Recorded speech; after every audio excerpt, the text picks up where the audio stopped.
Cristina, bună seara! Bună seara! Dragi creatori ai timpului și exploratori ai necunoscutului, bine ați venit la o sesiune de investigație. Noi avem ca instrument hipnoza regresivă. Astăzi vom descoperi împreună careva din tainele uitate și pierdute ale istoriei. Dacă simțiți că energia voastră are nevoie de reset profund, să știți că vă putem oferi servicii de purificare energetică și ezoterică personalizate, atât prin sesiuni online, cât și prin fotografie.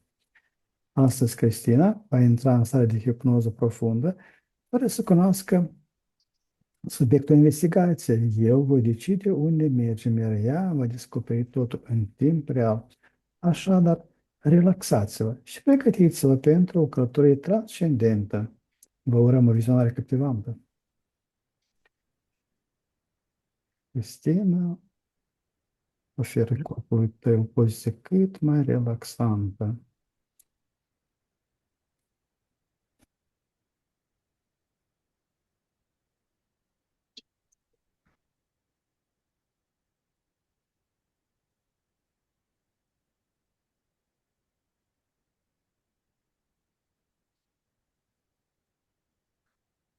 Inspiră și expiră de câteva ori profund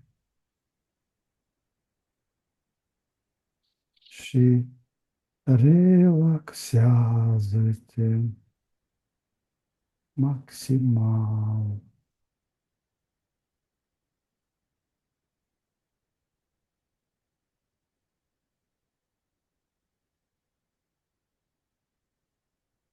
Treptat simți cum tot corpul tău se lasă ușor în voia relaxării.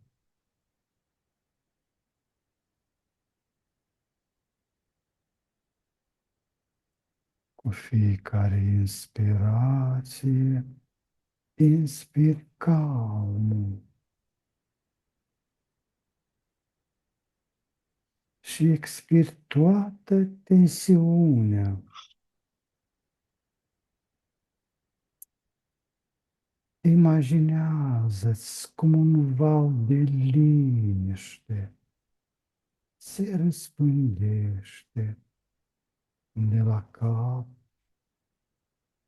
și până la degetele picioarelor tale.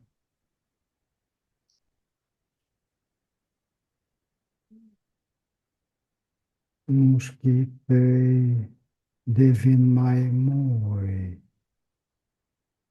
mai grei.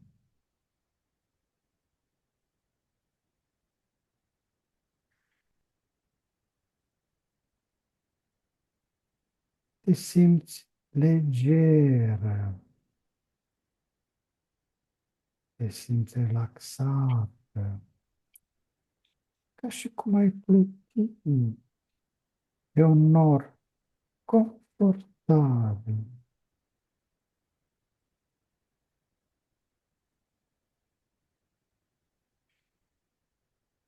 Fiecare sunet din jur te relaxează și mai profund, iar vocea mea te ghidează ușor spre o stare de pace.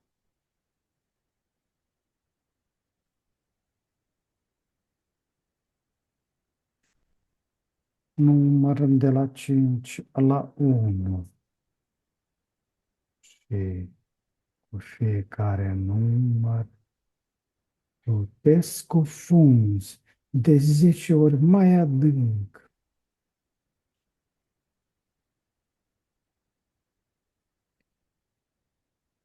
5. Totul devine mai relaxat.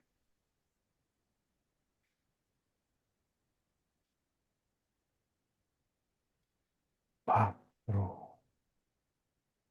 Mintea ta e limpede și calmă.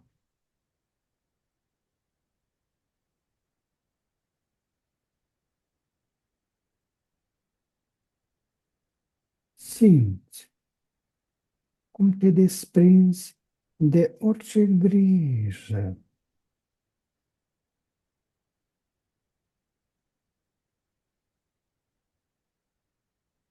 Doi, încă un pic și ești aproape acum.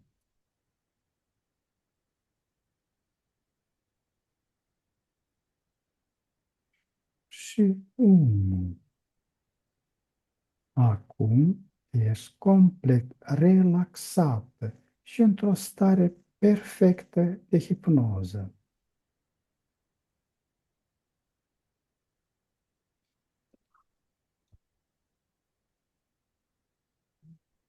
Acum, număr de la 1 la 3, iar la 3 ne deconectăm de la conștiința colectivă. 1, 2 și 3. Ne întâlnim în spațiu hipnotic la 3, 1, 2 și 3. Cum găsești acest spațiu? Mm, s- Ok, suntem în aer, cumva, privim în jos. Vedem pământul, dar suntem în atmosferă. Este ceva neobișnuit față de altă dată? Nu, doar aici, pe pământ. Câteodată mergem prin dimensiune, acum suntem aici. Bine, tema investigației noastre de astăzi este dreptul maritim la 3. Te conectezi cu această tematică. 1, 2 și 3. Dreptul maritim, Da, dreptul la, la, maritim. de pe mare, de la mare, da? Da, dreptul maritim. Ok, ok. Ce simți când auzi cuvântul ocean? Un glas din străfund, din adâncuri, vine cu un program de înțelepciune și sulf, gust de sulf Gustul de sulf. Dar în gustul de sulf este gustul și sau activitate. este legat Și cu activitate. Mă nivelul scuzi. mai negativ? Da, da. E o activitate vulcanică, o energie demoniacă, categorică, da, drept numită energie demoniacă, dar nu e, na, depinde de unde te raportezi. Unde te afli în acest moment în relația ta cu marea?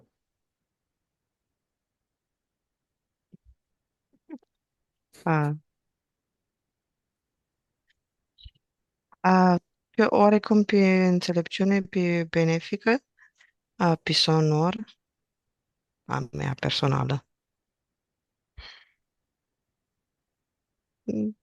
90% pentru mine benefic. Poți să te întreb și care este legătura mea cu marea? Da, și ai bună, undeva la 86, ar mai fi ceva de pe neam de spălat,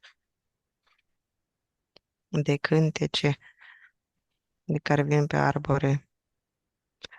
Și din cauza locației tale, de unde stai, cumva, este un anumit flux care vine înspre mare, dar mă refer la marea de aici. De exemplu, dacă ne referim la marea cosmică, atunci e benefică pentru tine ca spirit și parțial benefică pentru noi, ca avatar. ne ucide, practic, dacă am ieșit în Marea Cosmică. Da. Bine, ca să nu ne batem departe. Pot să percepe un contract nevăzut dintre omenire și ocean?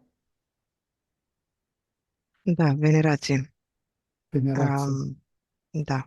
Cumva, pe măsură ce ei se adâncesc în apă și descoperă lucruri, cu atâta intră, vrea copii, dar nu sacrificii, vrea copiii mării în ADN-ul oamenilor. Vrea să poarte nisipul, vrea să poarte apa cât mai în uscat. El cunoaște uscatul prin noi.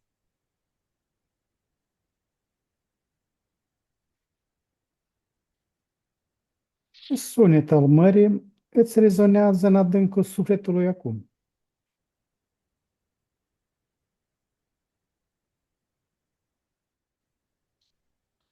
Ah, ok, rezonează, m-am conectat cu disperarea mării, cu strigătele de noapte, efervescență,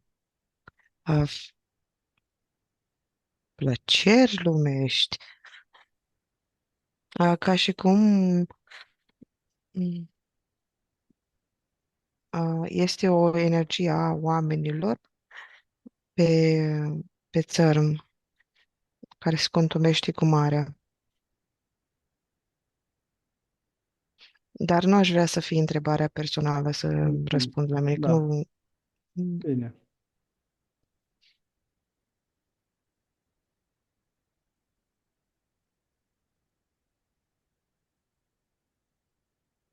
Care este prima lege pe care o simți că mare însăși o impune?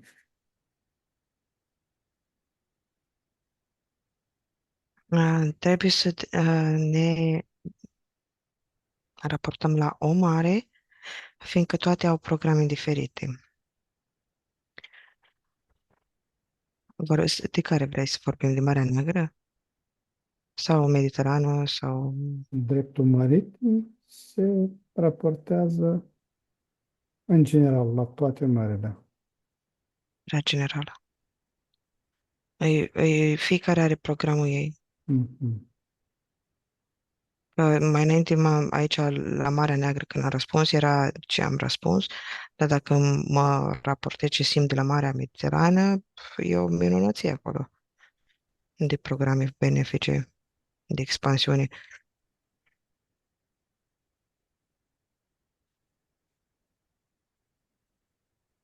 Bine, să fie Marea Neagră Mhm. la 3. 1, 2 și 3.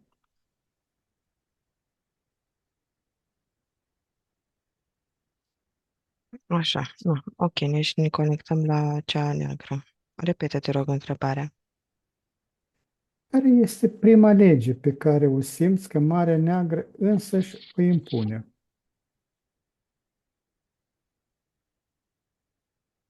Să nu respectăm regulile umane, să ne dezlănțuim. Ah. Are un program de sălbăticiune în oameni.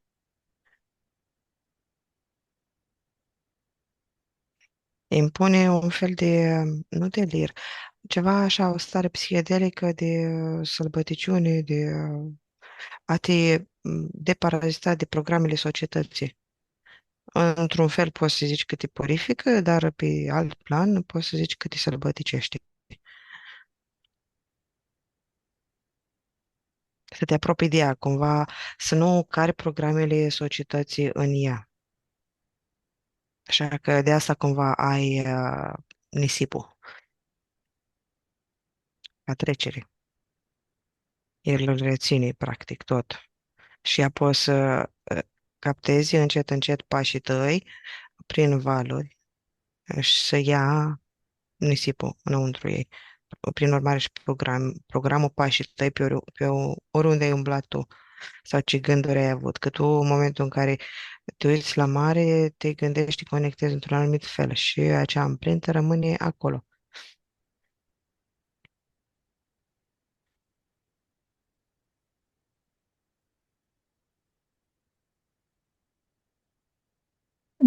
Ce înțelege omenirea prin dreptul de a naviga? Dreptul de a cuceri, de a se extinde, de expansiune, a drepturilor de naștere, fiindcă ei sunt apă, ei sunt fii de apă. Ei sunt cumva dinăuntru, din picioare, din adâncuri, vine așa, urcă.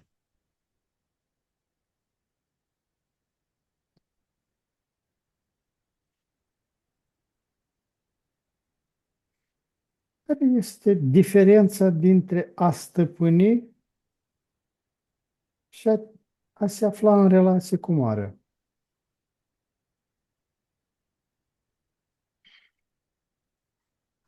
Ok, de a se afla în relație cu marea înseamnă să nu prea intri în ea, ci să folosești bărci din alea micuțe, să vânezi pești, să iei scoici, alge, dar să nu te scalzi. Tu ești fiul al uscatului, ar trebui să folosești izvorul, apa curgătoare. Și prima era să nu fie intrusiv, să nu fie cucerit. Sau care era prima Ghenade?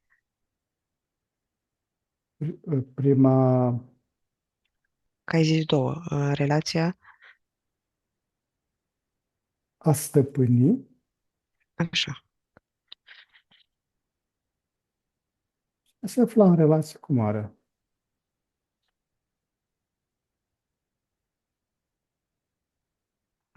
Nu, nu e dat dreptul, cumva.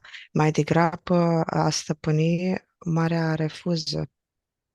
Mm, de supunia, adică rabdă cât rabdă, dar pe urmă stârnește niște curenți, văd submarine înnecate, vapoare, tot așa. Mai degrabă te trimite spre cer marea. Rolul ei ar fi și al apei, cumva să udi rădăcinile ca tu să te uiți în sus și prin urmare o ajuți și pe ea.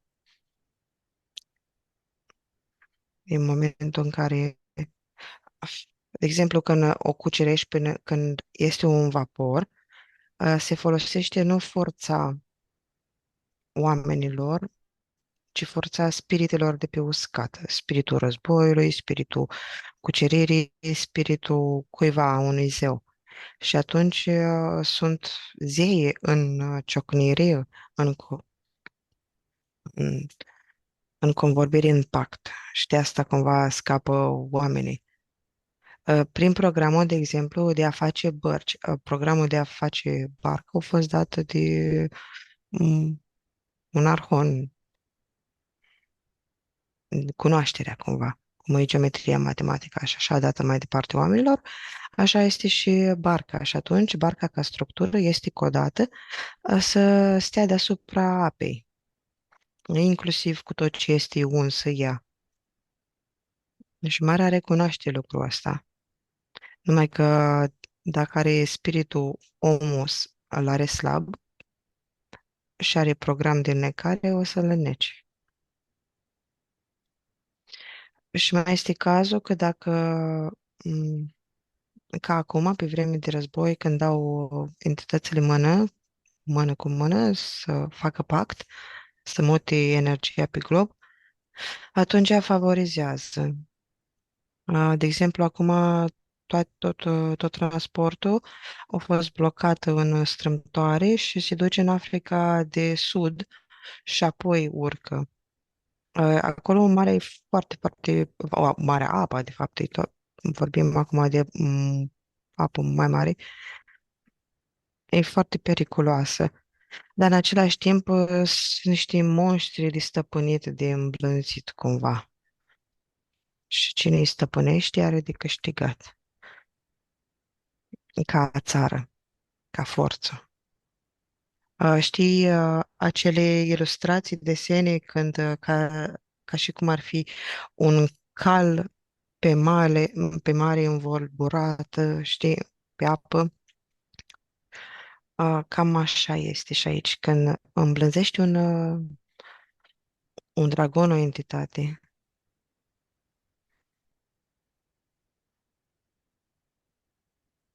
Dar ce arhetip? Exploratorul, comerciantul, piratul, salvatorul este cel mai activ în energia omului astăzi. Ataharu. Ataharu pe mare. Fiindcă sunt foarte multe companii fantomă, foarte multe acte în neregulă. Se face foarte multă contrabandă și injustiție. E foarte multă sclavie pe anumite vase, nu numai comerciale, ci și fabrici întregi care lucrează pe vase și oameni plătiți foarte rău. Și indiferent că un om este cinstit, dacă el este plătit rău, este programul de tălcărie. Și cum, de exemplu, acum vine foarte multe lucruri din partea aia de Asia, um, e foarte mare sărăcie, vine și un val din ăsta spre Africa. Dar are cumva un sens, un rost programul, tocmai ca să scoată anumite resurse energetice din acea zonă.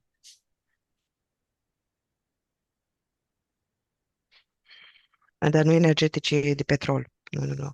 Energetice din ființa umană, cumva că prin ei, prin oamenii ăștia sunt calea, prin faptul că se creează frustrare la locul de muncă, în viața de zi cu zi, se face o poartă și el canalizează acele forțe, devine purtător al forțelor. Dar în același timp, plusul ce are de câștigat partea subliminală e foarte mare experiență, poate prea mare experiență cu stăpânirea apelor, a pământului, a energiei.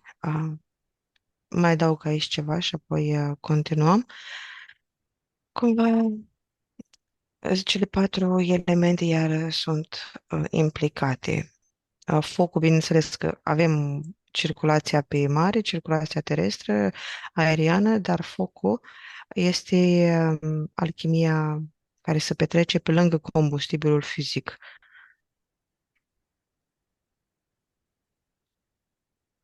Gata. Este gata conștientul omenirii să primească înțelepciune de la arhitecții primarei legii mării. Parțial 33% ar fi, da.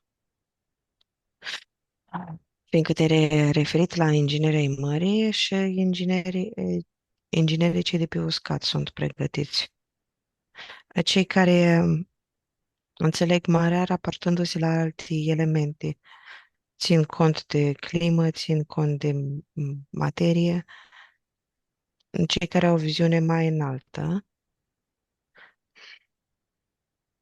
Așa, la nivel local, sunt inițierea aia a apei, ca să zic așa, a spumei mărilor, a oceanului, dar e vorba de contract, de ADN-ul părții subliminale, de mai multe lucruri. Adică se poate și local primi informația.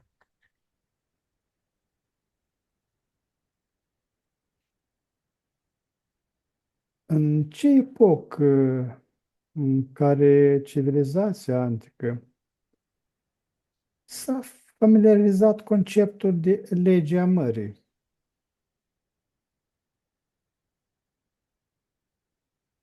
Păi nu era legea mării până nu au venit entitățile. A, Poți să te duci la generația 1, până acolo poți să mergi cândva, până la căderea din cer la Anunnaki, poți la fiecare început să mergi, că la fiecare a fost un raport de energie, o stabilire. reguli diferite. Acum, dacă ne referim doar la oameni, vine informația că la epoca de piatră.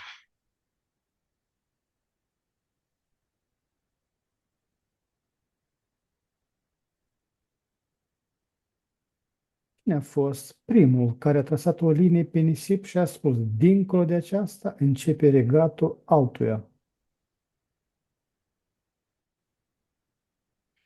Ca entități ar fi, din ce știm noi, Poseidon, disputa dintre Zeus și Poseidon, și din fizic, preoții. Preoții șamanii care înțelegeau energia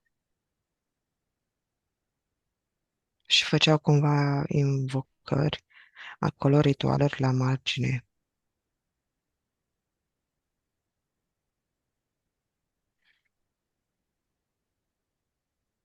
Mergi la originea conflictului dintre libertatea mărilor și stăpânirea țărmurilor la 3. 1, 2 și 3. Ce vezi? Ce simți?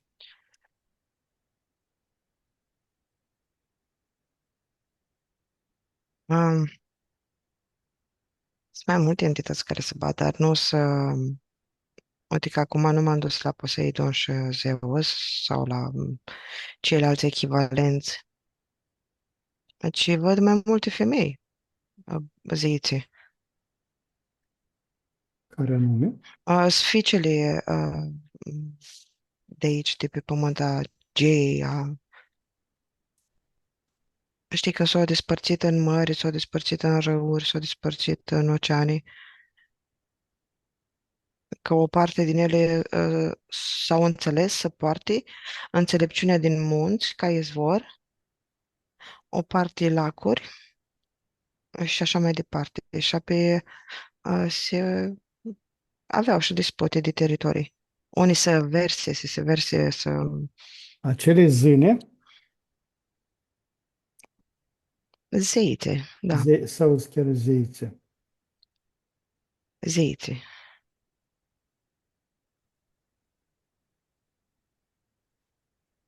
Care este memoria străveche a primului cargo, a primei mărfuri care traversează apa, în schimbul unei legi?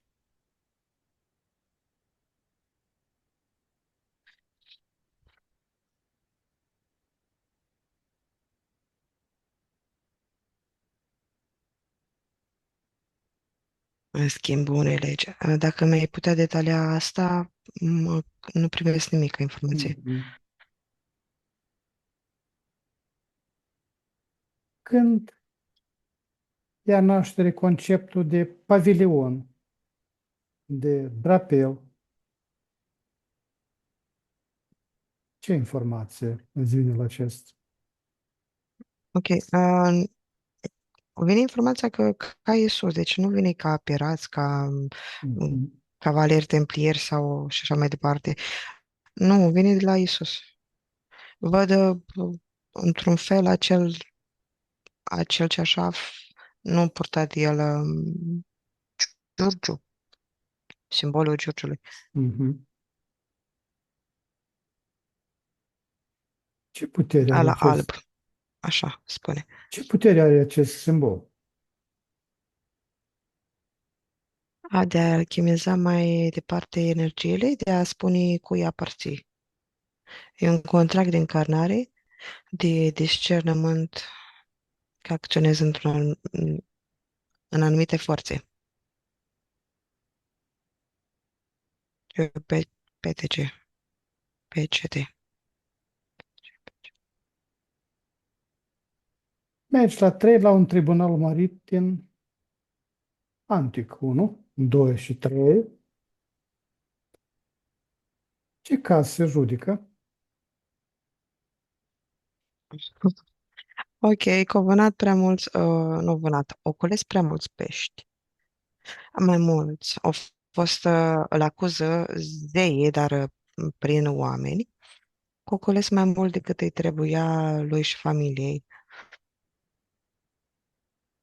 Și s-a cerut pedeapsa capitală.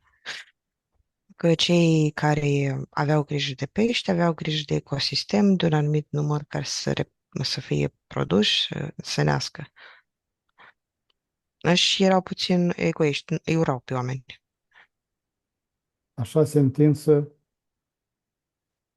grea. Da, fiindcă era vorba de moarte.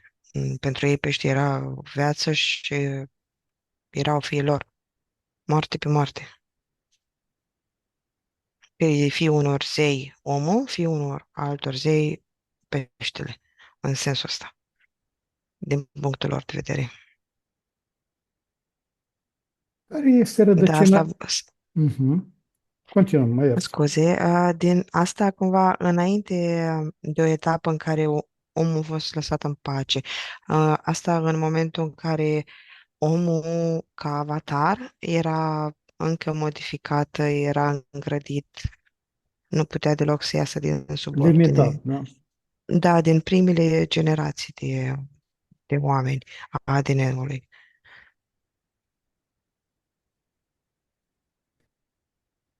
Care este rădăcina emoțională a fricii de piraterie? Frica de a-i lua discernământul. A, aici m-am conectat la pirateria cavalerilor. Ei au fost cei care au instalat programul de piraterie așa cum îl știm noi. Și atunci ei, de exemplu, când erau cavaleri, da, acționau că furau nu numai ce era în fizică aur și ca și comoară, ci și, furau și discernământ, înțelepciune, iscusință, tot ce prindeau în energetic. Asta de fapt era rolul lor, să adune și să adune toate comorile astea la papă să le aducă. Și ei, în momentul în care, pe urmă, acționau ca și pirați, ei, de fapt, furau resursele și în energetic. Și atunci frica este pe care o primesc de a fura discernământul.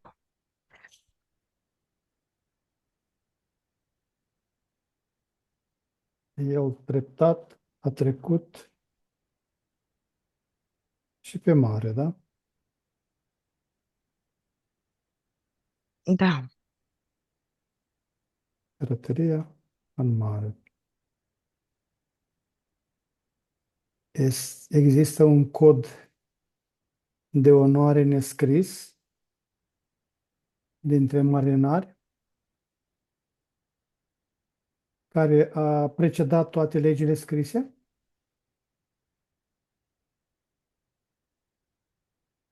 vine că codul nu ne scris, ar fi cel dat de guvern, de instituțiile statului care dețin, care se ocupă de așa ceva, de armată, de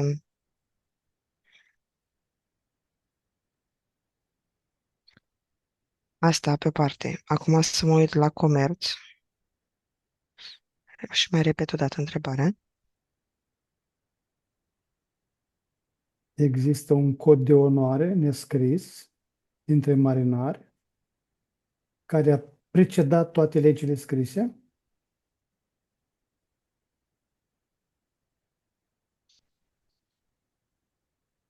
Asta, mai întâi să stabilesc ce e legea scrisă de la început. E un anumit traseu ca acolo, o cunoaștere că acolo se află o anumită resursă, că trebuie să faci, să le duci la băștinaș, că sunt anumite probleme, mm, așa. Ce a rămas nescris după toate legile astea scrise, după ce s-a stabilit o rotă de comerț, că supraviețuiește cel cu înțelepciune, cel care stăpânește valorile, că ești cumva la voia mării, nu mai este cazul să fii pe pământ, să fii maleabil, să te pliezi, că regulile din societate nu sunt valabile aici. Fiindcă cumva ce s-a înscris energetic au fost și toate eșecurile făcute, întâmplate.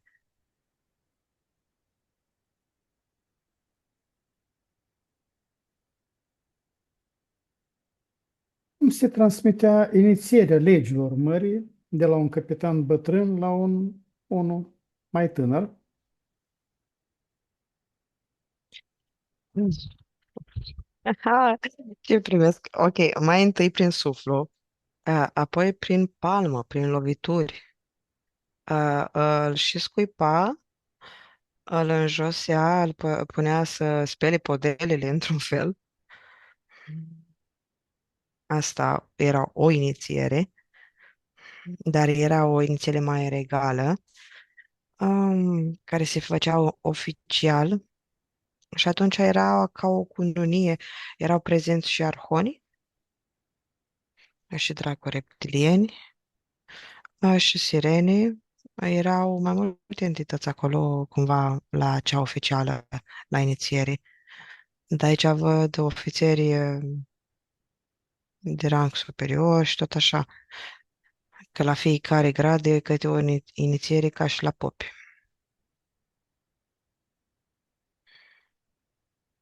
Și mai ales, de exemplu, dacă avea cu binecuvântarea reginei de a avea o misiune, cumva,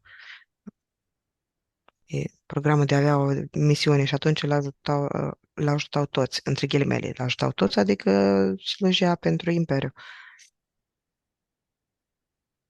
Și se face tot așa, și cu apă, și cu foc, și cu pământ. Dar trebuie, știi, nu degeaba să faci, de exemplu, se sparge o șampanie de un vas. Văd cumva că se sparge și ceva în momentul inițierii pentru o persoană. Că îl unești de un vas pe el. Îl unești cu anumite forțe. Îl ciocnește de vas. Da, reprezintă cumva puterea lui de a sparge valorile, de a croi drum.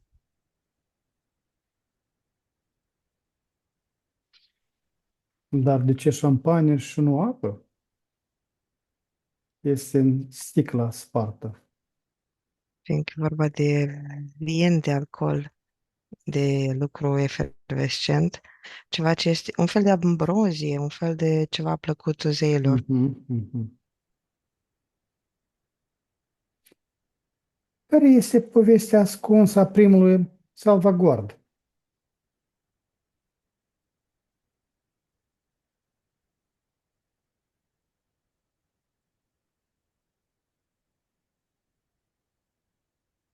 Deci, practic, deci s-a pus un om care să salveze Mhm. vieți. Fiindcă erau prea mulți care mureau. Nu erau prea mulți care mureau ca luați de mare, erau prea mulți luați de entități atrași în mare.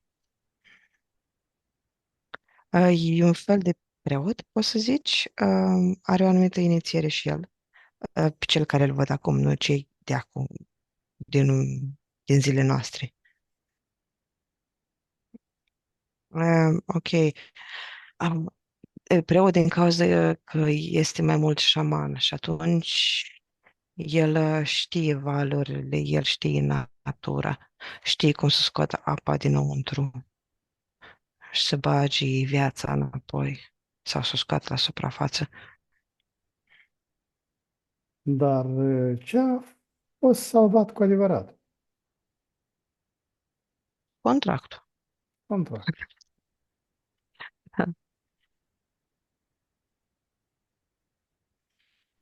Cumva dacă ți era scris în contract că ai să supraviețuiești, atunci se găsea și o oportunitate să fii salvat. În majoritatea cazurilor. Poți să percepi momentul istoric în care marea a încetat să fie un deșert și a devenit un drum.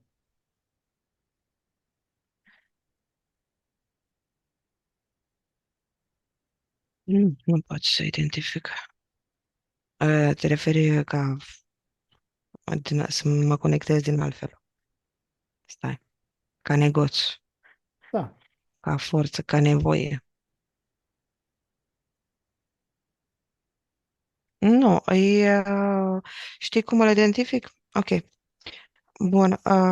Ca o entitate, o zeitate care avea un popor, le-a spus să facă un vas și să, din partea de India pe acolo, și să meargă într-o anumită direcție. Dar, de exemplu, spre Europa, spre Sumer, spre partea asta, din cauza că avea zeul nevoie. Ca și în Egipt s-au făcut acele vase de a merge pe Nil din cauza zeităților. Ei aveau nevoie, nu omul. Că omul, dacă era după el, se hrănea cu o banană, se hrănea cu un ou, nu cu o plantă.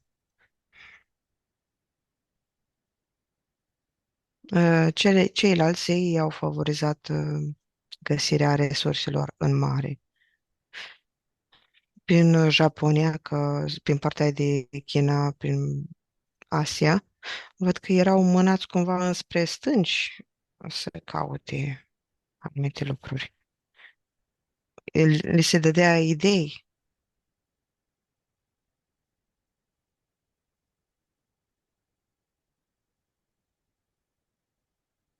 Ce legătură există între stele, după care se naviga, și legile care guvernează navigația? Pe ghidarea zeilor. E așa cum e descris în legende, în mituri, în basme, că ei vedeau forțele cerești, cumva ei simțeau, aveau cunoaștere, că sunt zeii care stau pe cer, că e în drumul, că o să fie mereu acolo, că cu cât se conectau cu povestea, cu atât se conectau cu forțele de acolo și înțelegeau și ritmul naturii de aici, ritmul pământului, ritmul mării, că aveau, fiecare povestioară avea o înțelepciune și îi ajuta să cunoască tot ceea ce este. E matematică, într-un fel. Matematică, astronomie, ce se traduce în limbajul de astăzi. Deci, într-o anumită societate, este vorba de matematică, în societatea din zilele noastre. În antichitate era vorba de o legendă. E același program, nuanțe diferite.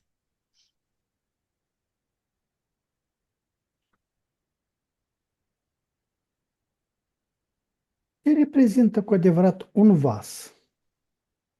Este o bucată de lemn sau este un teritoriu suveran? Un cod, o codare, o esență a materiei, o codare a materiei. Un suveran,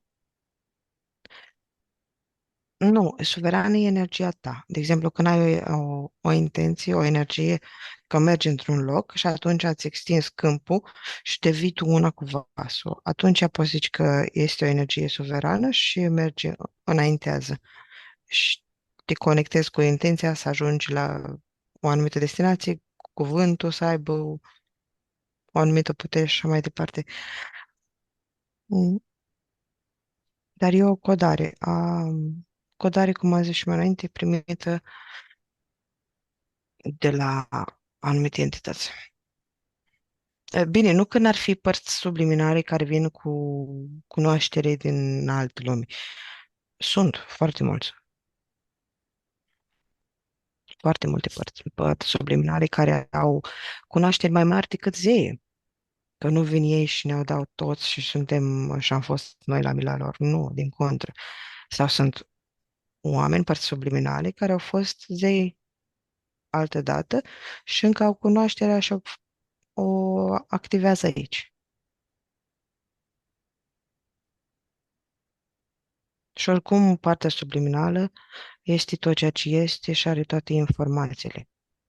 Traducem în felul ăsta din cauza avatarului și a densității de aici.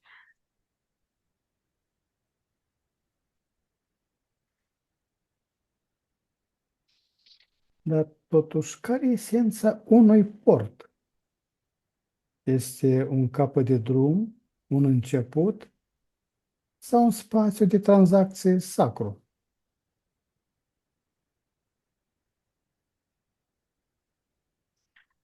Un furnal, spațiu de alchimizare, distrugere, creere, un, un vortex mai mult, vârtej. Și poate să fie benefic sau nu? Are și el un program în funcție de cât de intens este traficul în acel port, ce forțe vin.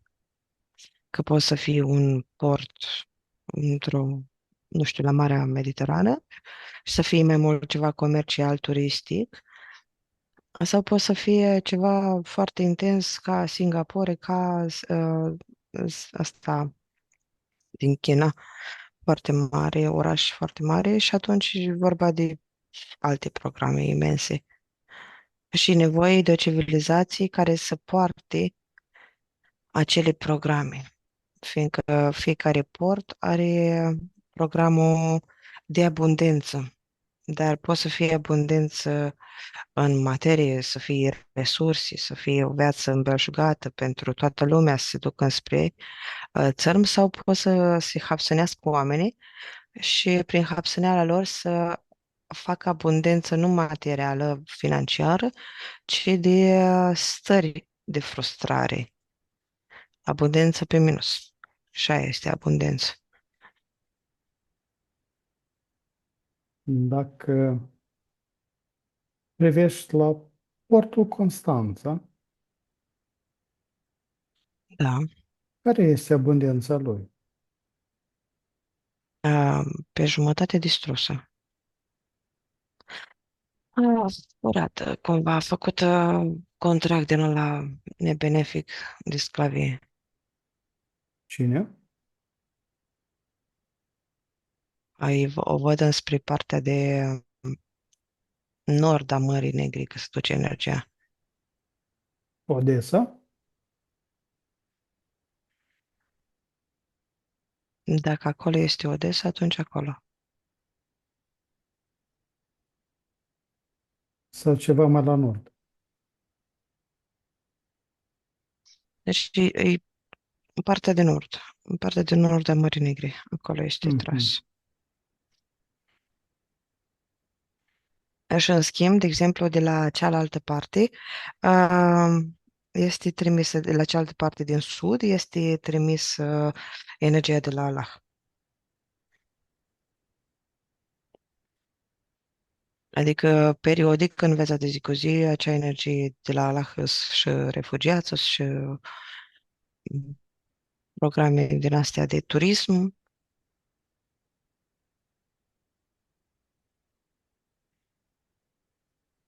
Ce este rău? Marin, în ochii oceanului este poluarea, este războiul,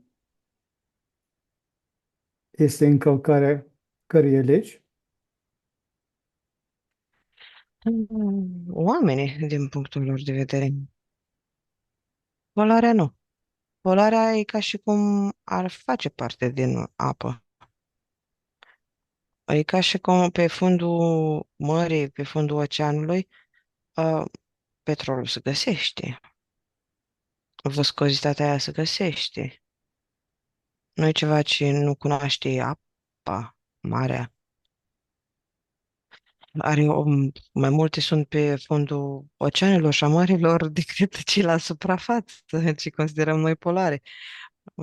E poluare din cauza că este uh, la suprafață, într-un anumit fel, și in- Este în văzul incomodează pe nostru. noi. Da, ne incomodează, dar ea poate să facă, face. Noi suntem mai cumva nebenefici din cauza, cum a spus la începutul sesiunii, că este vorba de energiile noastre și nu ne vrea în ea. Numai dacă, nu știu, venim cu ceva la schimb, cu o anumită energie, sacrificiu, ceva.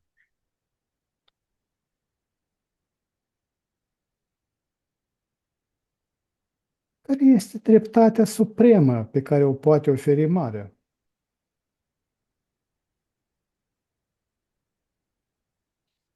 De reset, dreptatea supremă, dintr-un anumit punct de vedere, căci pentru cine înseamnă suprem. Un program din ăla de spălare a păcatelor, de a energiilor, de a scufunda pe toată lumea.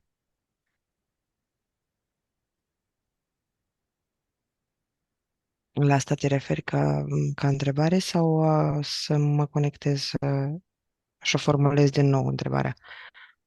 Bine, încă o dată o repet întrebarea. Care este dreptatea supremă pe care o poate oferi marea?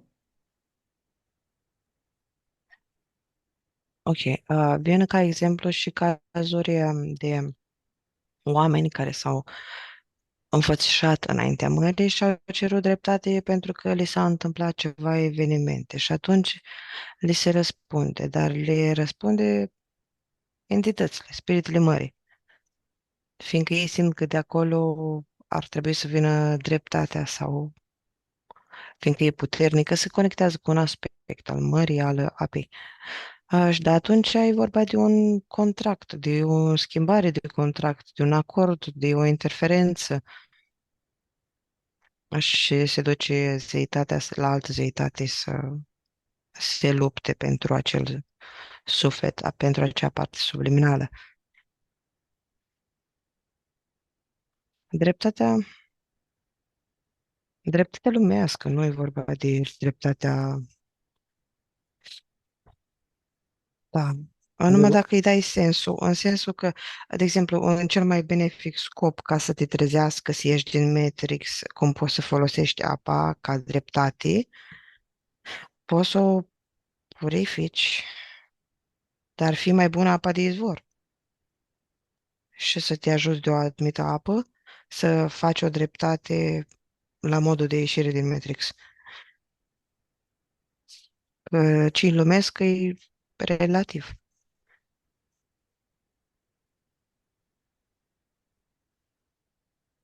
Cum se definește proprietatea într-un mediu care, prin natura sa, nu poate fi posedat?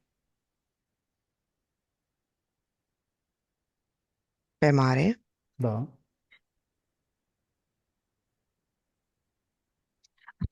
simt că ar face mai degrabă colecții cumva de anumite vase, ce ar fi considerate proprietate a unui stat, a unui om, a unei companii.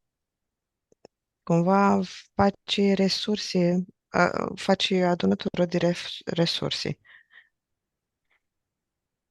acolo, de anumite energii.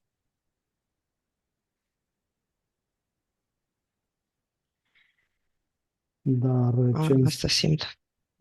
ce înseamnă răspundere în fața forței imense și neutre a unui ocean? Din partea noastră a oamenilor sau a individului.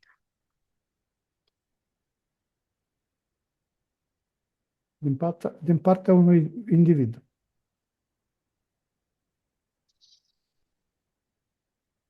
De a se înțelege pe el ca individ. Ăsta e simțul de răspundere, uitându-se la mare să înțeleagă pe el. Înțelegându-se pe el și fiind în armonie cu el, adică în sin așezat acolo, poate să pășească în mare conștient, în apă conștient, în ocean. Dar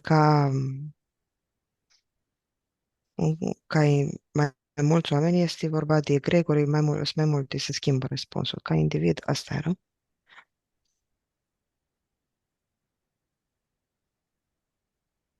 Cum arată așa numitul păcat împotriva spiritului mării?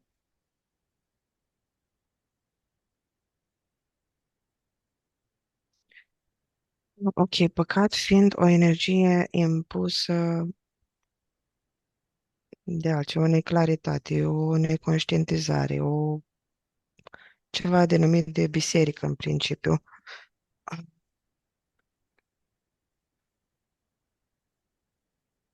Nu, cumva împotriva spiritului mării nu este păcat. Că Dumnezeu a spus lui Xolescu că să se folosească de resurse să le Mhm. stăpânească. Prin urmare, are dreptul să facă harcea.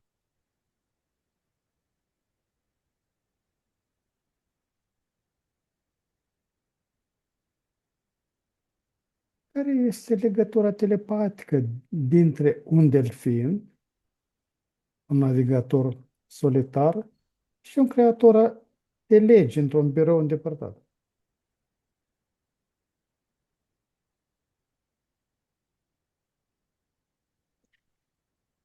Numai dacă are ADN dintr-o altă viață, ceva asemănător, sau are o recepție anume, poate să aibă o legătură telepatică, așa, sau se conectează cu o intenție, adică în mod normal, în viața de zi cu zi, nu afectează pe nimeni delfinii, fiindcă nici nu te gândești la ei. Dar dacă este ADN-ul, te poți conecta. Te mai poți conecta dacă ai intenția de a cunoaște ceva despre ei. Și atunci, da, te poți uita și la un video ca să intri în profunzime sau așa, să simți o anumită veselie. Marea, Legătura care este stabilită în funcție de fiecare. marea nu este cea care îi unește. Nu, nu, vorbim de metafizic. Nu există nicio mare în momentul în care două părți subliminale se conectează. Tot o energie. Și acum, ce înseamnă dreptul maritim?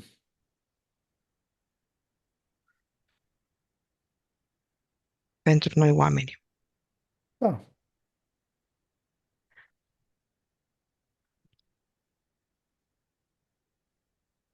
Niciunul nu avem niciun drept. Dacă, stai. Cum zic?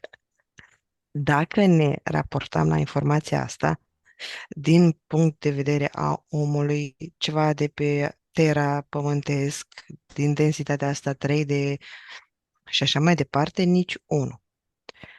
Fiindcă fiecare este individ, este separat, energia este separată. Dar dacă te conectezi pe un plan mai înalt, că tu ești parte din sursă și totul este în sursă, că totul este energie, atunci totul se contopește. A, dar dacă te gândești așa, nu mai ești individ și aici în fizic o să îți apară interferențe. Așa că pe o parte e mai bine să menții un anumit discernământ, adică să te conectezi ca om, dar și că dacă vrei să mergi prin surse la o anumită informație, o poți face, dar cu discernământ. dar de ce este aplicat acest drept maritim asupra omului?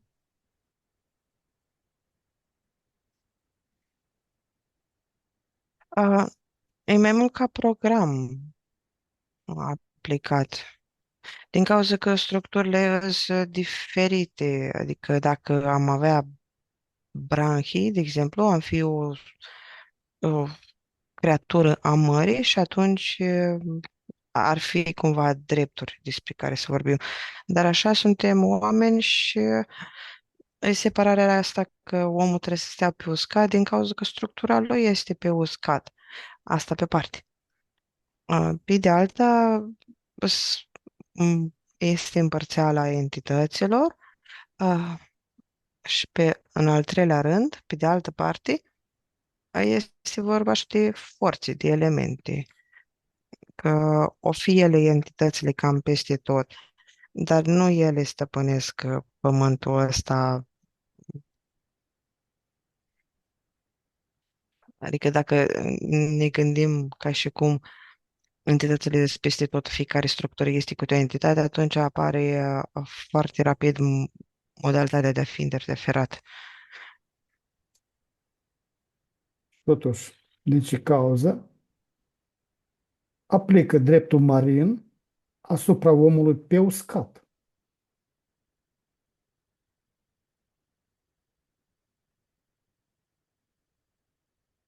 Adică omul stă pe uscat și dreptul marin vine spre el. Da, este aplicat acest drept asupra omului sau este Păi, judecat conform acestui drept maritim. n-are cum să fie cineva un om judecat. De exemplu, din ce văd, e vorba despre ofițerii din marină, rude din marină, ceva care să aibă un contract cu cumva, o legătură cu apa. Că nu vine apa înspre om. Dacă te referi la o altă modalitate, la ceva ce nu am eu frecvență aici,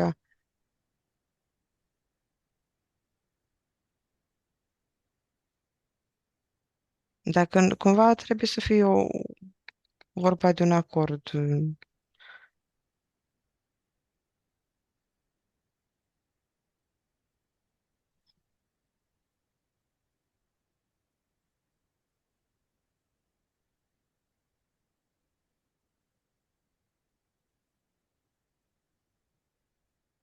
Poți să-mi zici la ce te referi, ca să mă uit mai exact. Însăși procedura judecății, oamenii sunt judecați prin dreptul maritim. Se aplică dreptul maritim asupra omului care este judecat.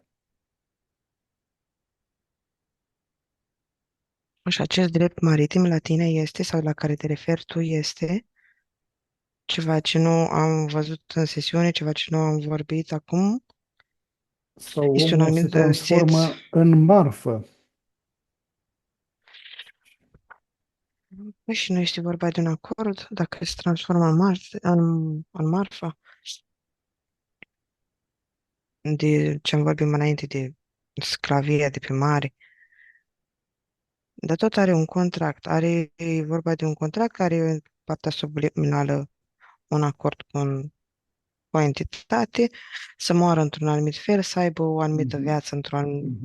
într-o anumită zonă, să fie sclav, să așa, o profitat, l-a băgat în uitare, o băgat-o, de fapt, ea, parte subliminală în uitare și o programat-o să îi se aplice orice drepturi, nu numai la marin. Da.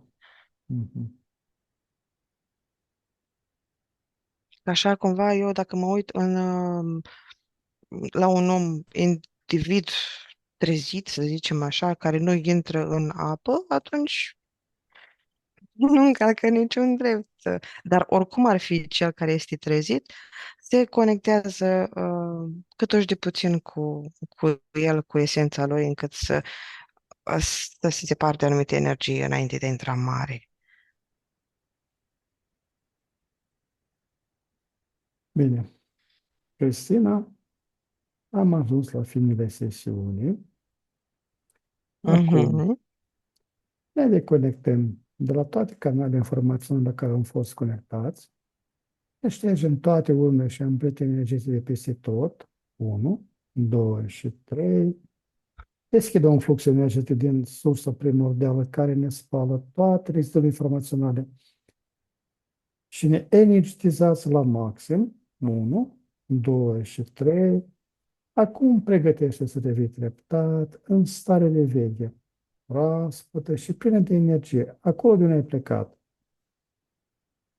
Număr de la 1 la 5, iar tu îi permiți minții să se trezească clară și concentrată. 1. Simți cum conștiința începe să se lărgească. 2. Corpul tău devine mai ușor, mai prezent. 3. Auzul și senzațiile fizice se intensifică. 4. Gândurile tale sunt limpezi ca după un somn odihnitor. Și 5. Deschizi ochii complet treaz, cu o stare internă de calm și vitalitate, reîncărcată de posibilități. Cristina, bine ai revenit. Cum te simți? Bine. Da. Bine. Drag exploratori ai inconștientului, am ajuns la finalul acestei călătorii extraordinare prin straturile timpului și ale memoriei ascunse. Vă mulțumim din suflet pentru prezență și reacțiile voastre la informații surprinzătoare, dezvăluite astăzi.